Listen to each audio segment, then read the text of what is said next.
할렐루야. 오늘도 예배하는 모든 성도님들에게 하나님의 은혜와 평강과 축복이 함께 하시기를 간절히 소망합니다. 다 함께 찬송가 180장 찬양하겠습니다. 180장입니다. 하나님의 나팔 소리 전지진동할 때에 예수 영광 중에 구름 타시고 전사들을 세계 만국 모든 곳에 보내어 구원받은 성도들을 모으리.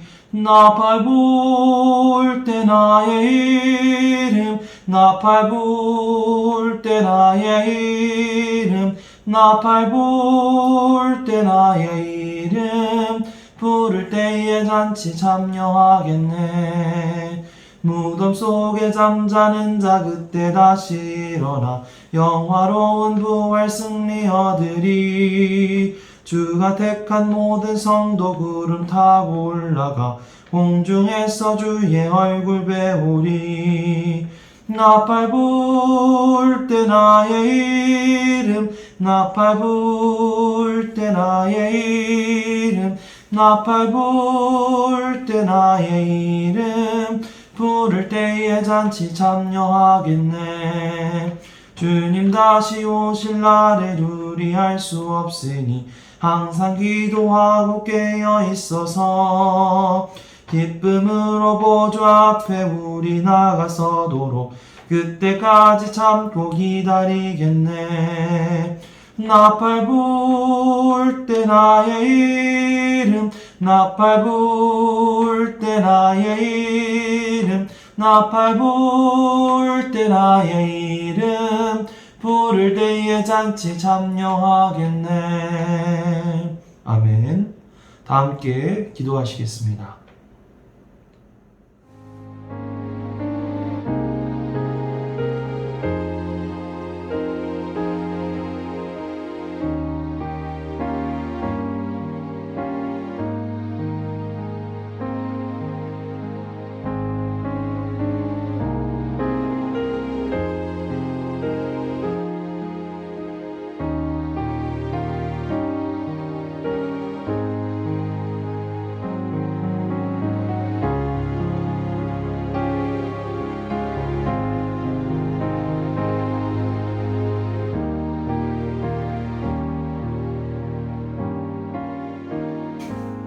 오늘 말씀은 고린도전서 15장입니다.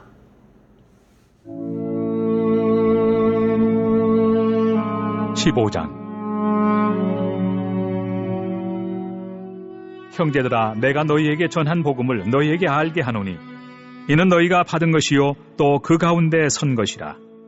너희가 만일 내가 전한 그 말을 굳게 지키고 헛되이 믿지 아니하였으면 그로 말미암아 구원을 받으리라. 내가 받은 것을 먼저 너희에게 전하였노니 이는 성경대로 그리스도께서 우리 죄를 위하여 죽으시고 장사 지낸 바 되셨다가 성경대로 사흘 만에 다시 살아나사 게바에게 보이시고 후에 12 제자에게와 그 후에 500여 형제에게 일시에 보이셨나니 그 중에 지금까지 대다수는 살아있고 어떤 사람은 잠들었으며 그 후에 야고보에게 보이셨으며 그 후에 모든 사도에게와 맨 나중에 만삭되지 못하여 난 자 같은 내게도 보이셨느니라. 나는 사도 중에 가장 작은 자라. 나는 하나님의 교회를 박해하였으므로 사도라 칭함받기를 감당하지 못할 자니라. 그러나 내가 나 된 것은 하나님의 은혜로 된 것이니 내게 주신 그의 은혜가 헛되지 아니하여 내가 모든 사도보다 더 많이 수고하였으나 내가 한 것이 아니요 오직 나와 함께 하신 하나님의 은혜로라. 그러므로 나나 그들이나 이같이 전파하며 너희도 이같이 믿었느니라.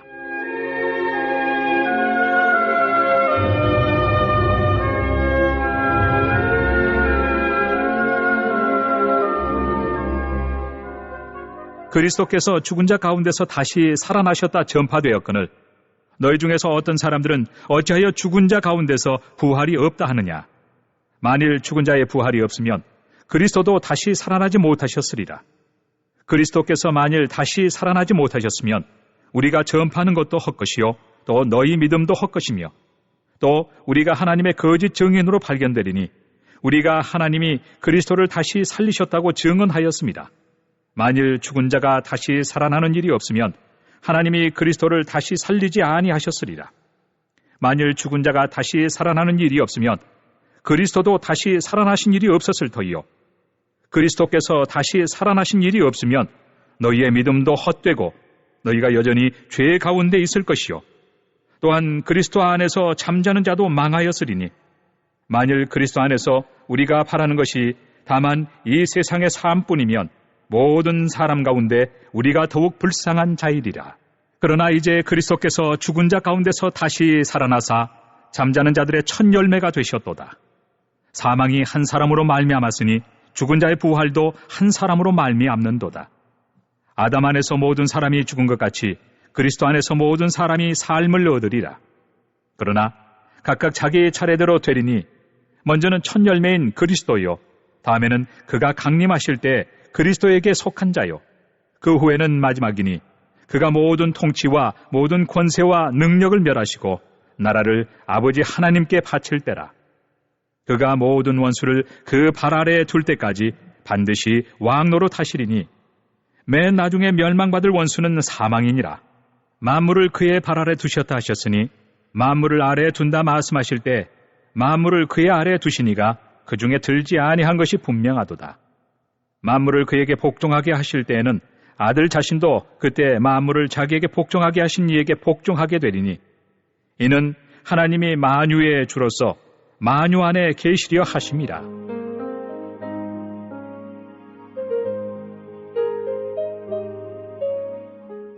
만일 죽은 자들이 도무지 다시 살아나지 못하면 죽은 자들을 위하여 세례를 받는 자들이 무엇을 하겠느냐?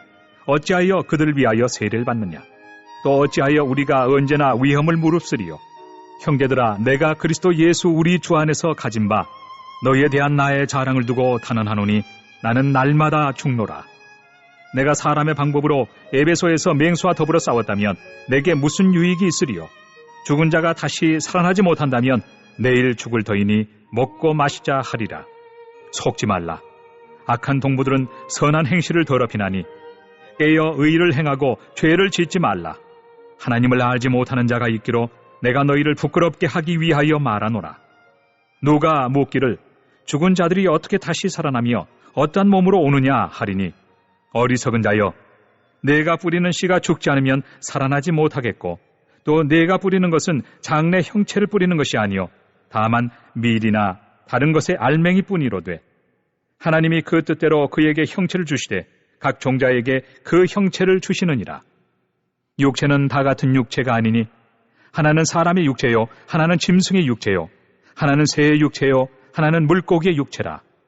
하늘에 속한 형체도 있고 땅에 속한 형체도 있으나 하늘에 속한 것의 영광이 따로 있고 땅에 속한 것의 영광이 따로 있으니 해의 영광이 다르고 달의 영광이 다르며 별의 영광도 다른데 별과 별의 영광이 다르도다.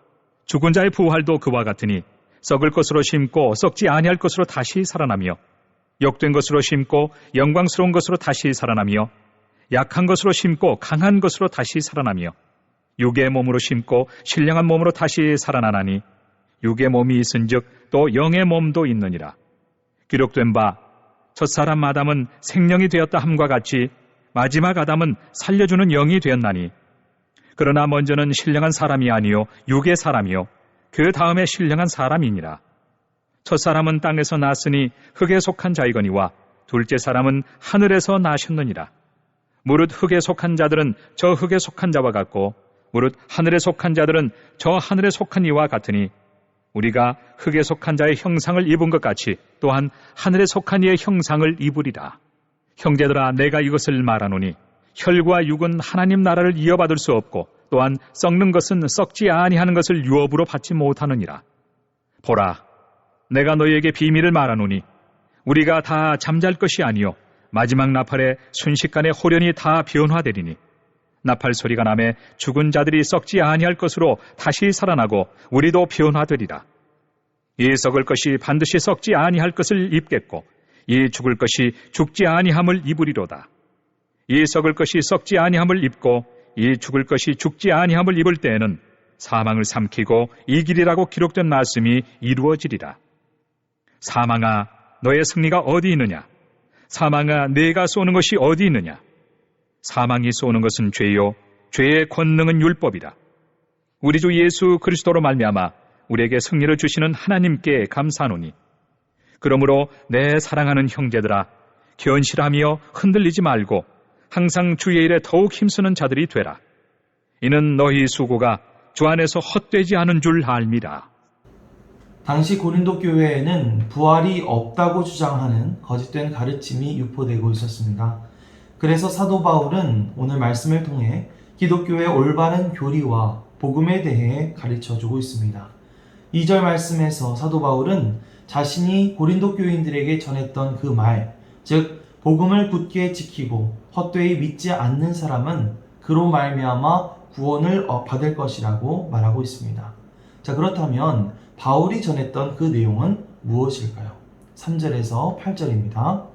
내가 받은 것을 먼저 너희에게 전하였노니 이는 성경대로 그리스도께서 우리 죄를 위하여 죽으시고 장사 지낸 바 되셨다가 성경대로 사흘 만에 다시 살아나사 게바에게 보이시고 후에 12제자에게와 그 후에 500여 형제에게 일시에 보이셨나니 그 중에 지금까지 대다수는 살아있고 어떤 사람은 잠들었으며 그 후에 야고보에게 보이셨으며 그 후에 모든 사도에게와 맨 나중에 만삭되지 못하여 난 자 같은 내게도 보이셨느니라. 자, 바울이 고린도 교회 교인들에게 전한 내용은 이런 것입니다. 가장 먼저 3절 말씀에 나와 있는 것처럼 예수 그리스도께서는 성경에 기록된 대로 우리의 죄를 위하여 죽으셨다는 것입니다. 예수님께서 우리의 죄를 대신해서 죽으셨고 이것이 바로 성경에 미리 예언되었던 내용이라는 것이죠. 그리고 4절 상반절에서 살펴볼 수 있었던 것처럼 예수님이 죽어 장사되셨다는 것입니다. 예수님의 죽으심이 어떤 눈속임이나 가짜가 아니라 진짜 확실하다는 것이죠. 죽어 마땅한 우리의 죄로 인해서 예수님께서 우리를 위해 죽으셨습니다. 마지막으로 성경에 예언된 대로 사흘 만에 다시 살아나셨다, 부활하셨다는 것입니다.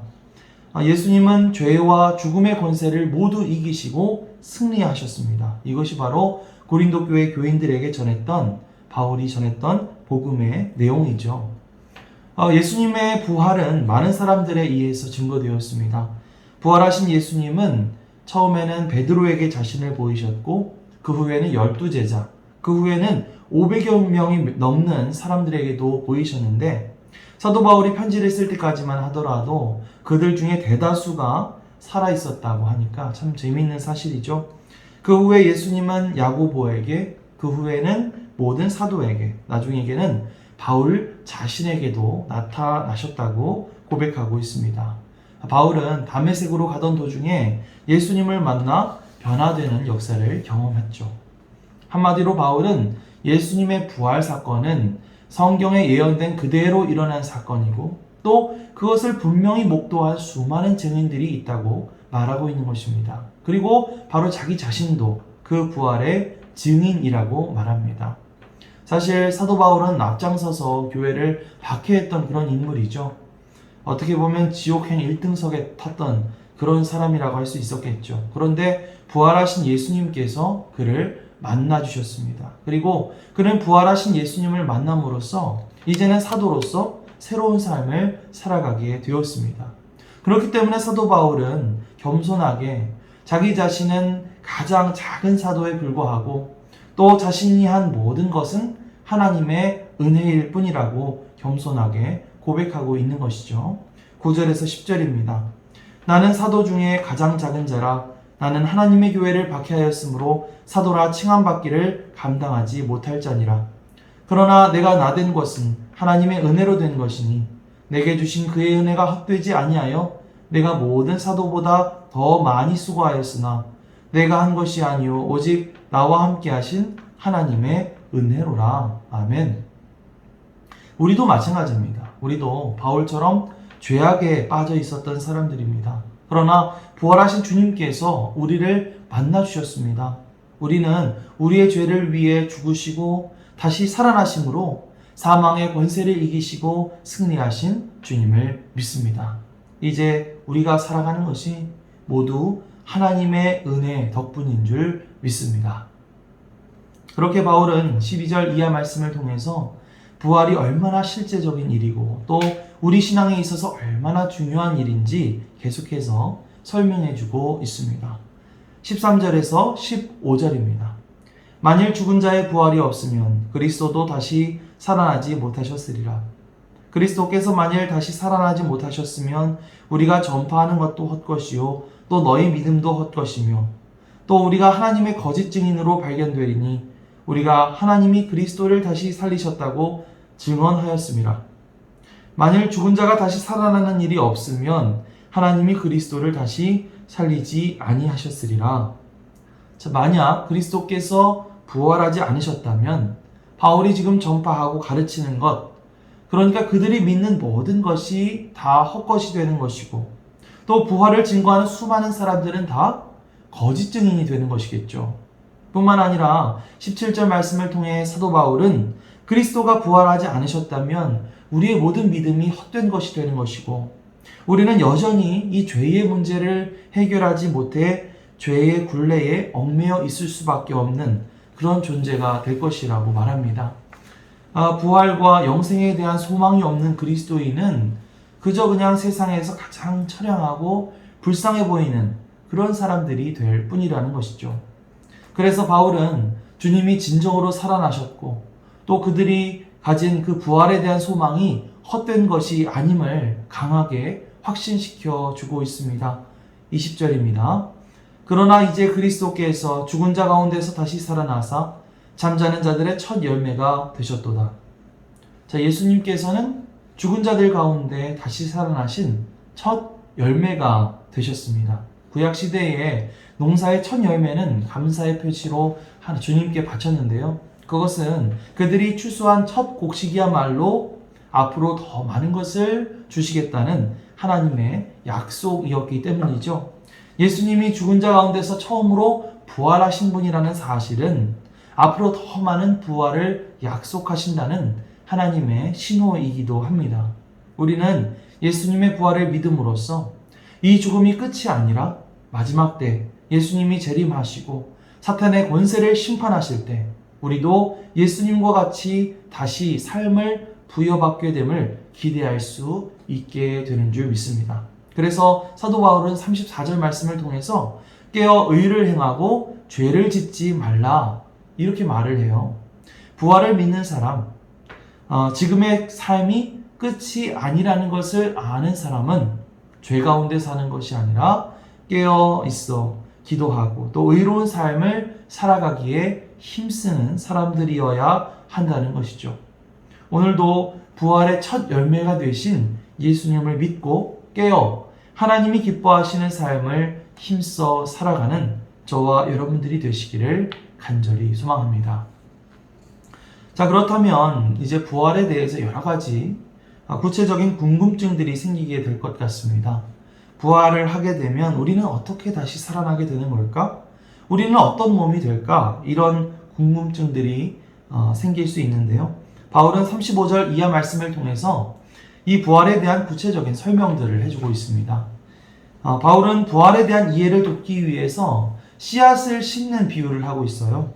씨앗이 땅에 심겨져서 큰 식물로 자라가기 위해서는 반드시 그 씨앗이 죽어야 합니다. 그리고 그 씨앗이 심겨져서 싹을 틔우고 다 자라게 된 그 식물의 모습을 보면 처음 씨앗의 모습과는 전혀 다른 모습이 되죠.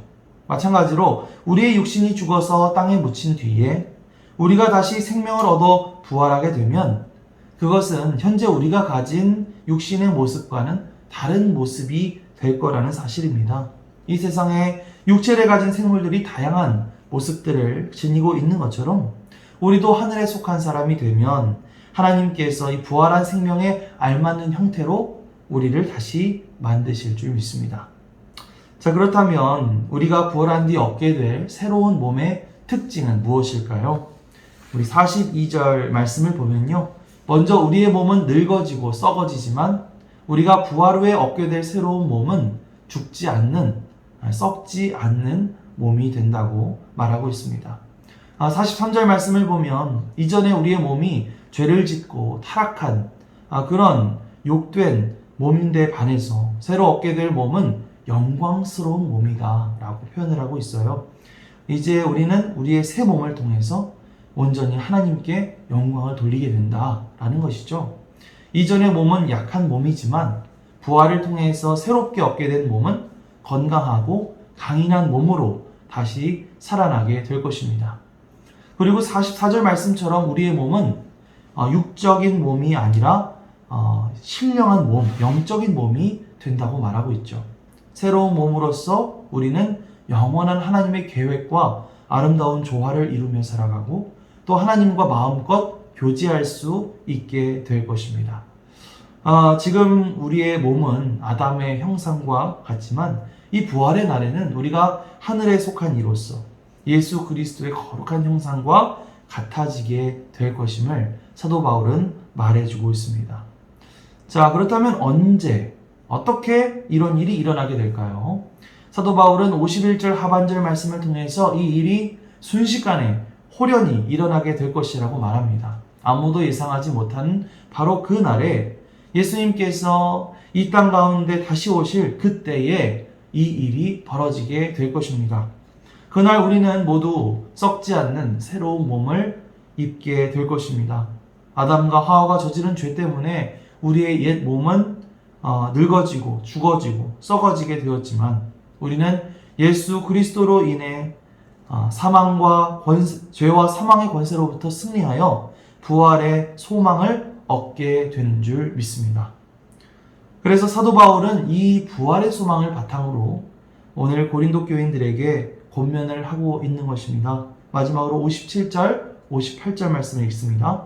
우리 주 예수 그리스도로 말미암아 우리에게 승리를 주시는 하나님께 감사하노니 그러므로 내 사랑하는 형제들아 견실하며 흔들리지 말고 항상 주의 일에 더욱 힘쓰는 자들이 되라. 이는 너희 수고가 주 안에서 헛되지 않은 줄 알미라. 아멘. 사도 바울의 권면과 같이 우리를 죄와 사망의 권세로부터 승리하게 하시고 새롭게 하실 부활의 소망을 품고 오늘 하루도 견실하게 흔들리지 말고 주의 일에 더욱더 힘쓰는 저와 여러분이 되시기를 간절히 소망합니다. 아멘. 합심기도 제목을 읽어드리겠습니다. 하나님, 우리를 새롭게 하실 부활의 소망을 품고 오늘도 흔들리지 않고 주님을 위한 일에 더욱 힘쓰게 하옵소서. 매일 1시간 기도, 새해맞이 축복 기도를 통해 하나님을 만나고 가정마다 2021년 하나님의 은혜와 사랑과 복을 풍성히 받게 하옵소서. 코로나가 사라지게 해주시고 성도들 가정과 자녀들과 일터와 사업장에서 하나님의 복을 받게 하옵소서. 함께 합심해서 기도하겠습니다. 할렐루야. 사랑과 은혜가 풍성하신 주님 감사합니다. 이 새벽 우리가 이렇게 추운 한파 가운데서도 우리가 함께 기도하며 나아갈 수 있도록 인도해 주셔서 감사드립니다. 오늘 말씀을 통해서 우리 부활에 대해서 다시 한번 생각해 보게 하심을 감사드립니다. 주 예수 그리스도께서 부활의 첫 열매가 되셨던 것처럼 우리도 이제 앞으로 예수님을 따라 살아가게 될 때에 앞으로 부활의 새로운 소망과 그 기대감을 품고 살아갈 수 있는 우리가 될 수 있도록 인도하여 주시옵소서.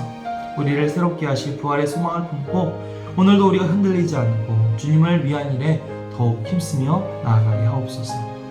우리 매일 1시간 기도 또한 새해만 축복 기도가 계속 진행되고 있는데 주님, 그 시간들을 통해서 우리가 하나님을 만나게 하시고 가정마다 하나님의 은혜와 사랑과 복을 풍성히 받게 하여 주시옵소서. 코로나로 인해 참 많은 어려움들을 겪고 있습니다. 주님, 긍휼히 여겨주셔서 그 모든 가정과 일터와 사업장마다 주님께서 지켜주셔서 그 모든 일들이 잘 마무리될 수 있도록 인도하여 주시옵소서. 감사드리며 예수님의 이름으로 기도드립니다. 아멘.